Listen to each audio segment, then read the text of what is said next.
प्रदेश में निकाय चुनाव का ऐलान हो गया है। लोकसभा चुनाव के ठीक 1 वर्ष पहले और विधानसभा चुनाव के ठीक 1 साल बाद ये चुनाव हो रहा है। एक तरीके से ये मिनी चुनाव है। उत्तर प्रदेश में लगभग 5 करोड़ जनता इसमें भाग लेगी और इससे ज़मीनी हकीकत का पता चलेगा। इसी के साथ साथ हमारे साथ एक मेहमान हैं जो पिछले बार कुछ वोटों से रह गए थे। इस बार आपका क्या लगता है कि क्या आपको इस बार आप चुनाव लड़ेंगे? बिल्कुल चुनाव लड़ेंगे, क्योंकि क्षेत्र की जनता जहां हमको जिस लेवल पे पहुंचाई है उस लेवल पे मामूली 84 वोट से चुनाव हारे निर्दल प्रत्याशी के रूप में। इस बार बहुजन समाज पार्टी से सिंबल भी अलॉट हो रहा है मुझे, तो इस बार आशा है कि हम चुनाव जीतेंगे क्षेत्र। आपने कहा पिछली बार 84 वोटों से। इनको हम बता दें कि पिछली बार इन्होंने बहुत अच्छा चुनाव लड़ा था और एक शेर है ना कि गिरते हैं सहसवार मैदान जंग में, गिरते हैं सहसवार मैदान जंग में, वो तिफ्र क्या गिरेंगे जो घुटनों के बल चलते हैं। लड़ते तो बहुत लोग हैं, हर 4 घर छोड़ के सबे लड़ा चुनाव, लेकिन कोई इनकी तरह कोई है जो अच्छा लड़ता है और अपना धमक दिखा पाता है। इन्होंने पिछली बार अच्छे से लड़ा लेकिन 84 वोटों से ये रह गए। इस बार देखना होगा कि आपका क्या होता है। पिछली बार क्या वजह थी, बड़ी वजह जिसकी वजह से आप चुनाव हार गए? मूल वजह अगर आप देखें तो जो धन बल की व्यवस्था है वहाँ हम फिट नहीं बैठते।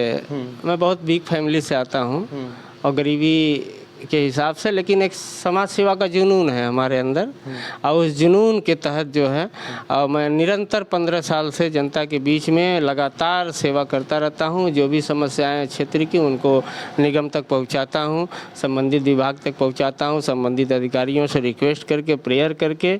हमारा तो कोई दबाव नहीं है, ना हमारी सत्ता ना हमारा कुछ है, तो हम अपना पुनः निवेदन कर करके जो है क्षेत्र में काफ़ी काम हमने कराया और जिसका परिणाम है कि मैं इतने लेवल 2nd पोजीशन पे पहुंचा, वो विजेता बना पिछली बार। इस बार बीएसपी का टिकट आपको मिल जाएगा? अभी मिल गया है या मिल जाएगा? अभी तक जो समीक्षा हुई है उसमें मेरा नाम प्रथम। उम्मीदवारी मजबूत है? उम्मीदवारी हमारी मजबूत है, प्रथम पे हमारी चल रही है और कोई कंटेस्ट नहीं, 2-3 लोग हैं मुश्किल से और संभवतः हमको टिकट। और मुख्य उम्मीदवार किसको मानते हैं पूरे क्षेत्र में? यहाँ पे हमारी लड़ाई तो वस्तुतः बीजेपी से संभव है, क्योंकि जो वर्तमान सभासद हैं हमारे यहाँ उनका 5 साल का कार्यकाल नहीं सही रहा। जनता जहाँ तहाँ उनको नवाजती है अन्य शब्दों से, तो इसलिए। आप तो नहीं नवाजते हैं ना? नहीं, हमारे देखिए मेरी ऐसी कोई वो ही नहीं है, मेंटलिटी नहीं है किसी के प्रति जो है। और वहाँ जहाँ मिलते हैं हमने उनसे भी कहा कई बार कि भैया ये काम है वो काम है। मैं अपने लिए, अपने क्षेत्र की जनता के लिए मैं किसी भी व्यक्ति, किसी भी पार्टी के विधायक हों, रविंद्र जायसवाल जी से, माननीय रविंद्र जायसवाल मंत्री जी से भी हमने बहुत बार रिक्वेस्ट किया है, लिख के दिया है कि हमारे क्षेत्र में इन जगहों पे ये समस्याएं हैं।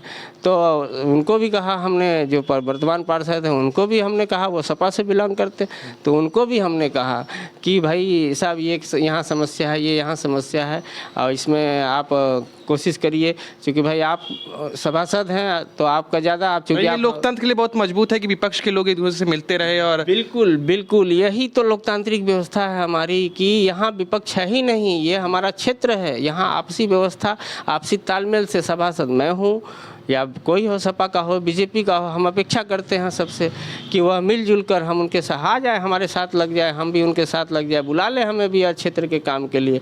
मुझे उनका झंडा थोड़ी ढोना है, उनका, हम तो क्षेत्र की जनता का काम करना है। सही बात है। तो आप अब तक कितनी बार चुनाव लड़ चुके हैं? ये मेरा तीसरा चुनाव था 2017 में। 2006 में मैं तीसरे नंबर पे था, 11 प्रत्याशियों के बीच में, SC अनुसूचित जाति की सीट थी।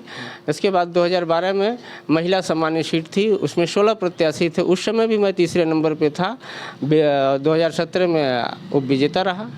बहुत आप इस बार चुनाव लड़िए, आपको चुनाव की बहुत शुभकामना मेरी तरफ से। और लोग आपको भी बहुत चुनाव हो आपका और बाकी जनता फैसला करेगी कि आप बिल्कुल क्या बनेंगे कि नहीं बनेंगे। बिल्कुल हम जनता के बीच में हमेशा निरंतर लगे रहेंगे। जनता का जो भी मत हो, जनता का जो भी मत हो, जीते हारे इससे मतलब नहीं है। मेरा DNA में है समाज सेवा, मेरे DNA में है स्वच्छता सफाई। मैं धोबी जाति से बिलोंग करता हूँ। मेरे बाप दादाओं ने शुरू से ही जाति से व्यवस्था से ही हम लोग जो है स्वच्छता के प्रति हमेशा सबको जागरूक किया और स्वच्छ समाज को रखे हैं। तो चाहेंगे कि हम आगे तक अपनी पीढ़ी को। समाज आपका बड़ा रेडी है कि आप लोगों ने इतना समाज का ख्याल रखा है, समाज आपका ये योगदान कभी भूलेगा नहीं। बहुत बहुत धन्यवाद। Thank you so much.